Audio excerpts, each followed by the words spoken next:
প্ৰথমতে মই ভাৰতীয় জনতা পাৰ্টিৰ যি ৰাষ্ট্ৰীয় সমিতি লগত আমাৰ ৰাজ্যিক সমিতি মাননীয় মুখ্যমন্ত্ৰী আৰু ভাৰতবৰ্ষৰ প্ৰধানমন্ত্ৰী তথা গৃহমন্ত্ৰী সকলোলৈকে মোৰ কৃতজ্ঞতা ধন্যবাদ জ্ঞাপন কৰিছোঁ।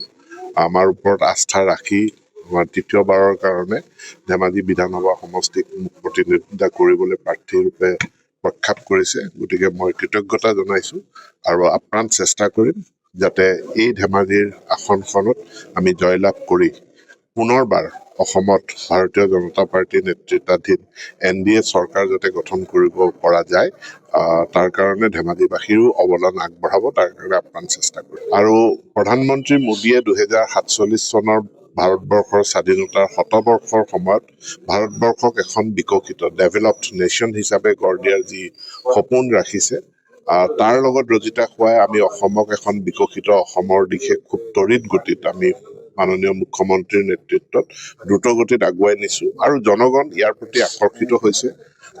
এই অভূতপূৰ্ব উন্নয়ন দেখা পাইছে।